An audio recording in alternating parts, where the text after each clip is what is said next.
Hai nakama, yuk kita bahas One Piece 1093, Luffy versus Kizaru, dan Misteri Bonnie. Melanjutkan dari bab sebelumnya, One Piece 1093 memperlihatkan adegan pertarungan Luffy versus Kizaru dan juga Roronoa Zoro versus Rob Lucci. Selain itu, ada beberapa petunjuk yang menguatkan pendapat bahwa Bonnie sebenarnya masih anak-anak. Penasaran? Yuk simak ulasan lengkapnya dalam video berikut ini. Check this out.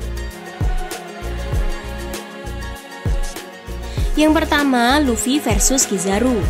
Kita diperlihatkan kelanjutan pertarungan antara Luffy dan Kizaru di awal One Piece 1093 ini. Di sini Kizaru juga diperlihatkan mampu menciptakan klon dirinya yang berwujud cahaya. Menariknya, klon Kizaru ini tampak mampu melukai Luffy, tapi nggak sebaliknya. Luffy sama sekali nggak berhasil menyentuh klon Kizaru ini, apalagi mengingat Kizaru yang asli ternyata juga nggak sedang berada di sana.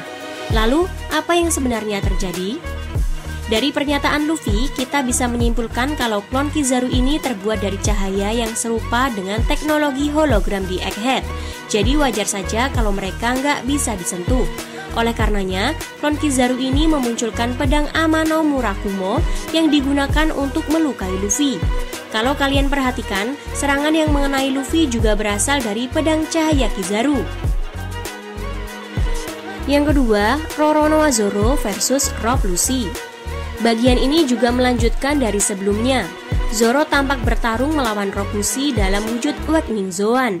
Baik Zoro maupun Lucci tampak percaya diri. Apakah ini artinya secara umum mereka berdua seimbang? Selain itu, kalau melihat percakapan Lucci, apakah ini tandanya Rob Lucci sudah mengakui Luffy sebagai Yonko? Bisa jadi juga Lucci hanya sekedar berpikir secara logika bahwa Roronoa Zoro adalah orang nomor 2 di kru Yonko sehingga sangat layak untuk ditumbangkan demi mencapai tujuan mereka.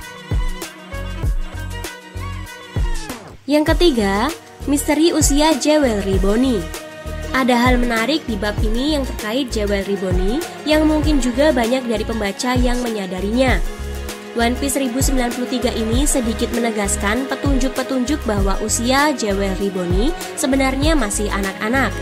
Sebelumnya, kita melihat Sanjay Garcia Saturn di One Piece 1089 menyuruh Vice Admiral Doberman untuk membiarkan Jewelry Bonnie karena dia hanya seorang gadis dan sudah nggak berguna bagi mereka. Padahal, bagaimanapun Jewelry Bonnie adalah bajak laut. Normalnya, seorang Gorosei pasti akan memerintahkan untuk menangkap bajak laut, bukan? Apakah tindakan Saturn ini membiarkan Jewelry Bonnie karena Bonnie sesungguhnya masih anak kecil dan seperti yang ia katakan sudah nggak memiliki manfaat bagi pemerintah dunia? Dan yang terakhir, J. Garcia Saturn akan bergerak. Di akhir One Piece 1093, kita melihat Vegapunk Atlas memberikan perintah kepada Pacifista untuk membalikkan arah serangan. Tapi tepat setelahnya kita juga diperlihatkan sosok Saturn.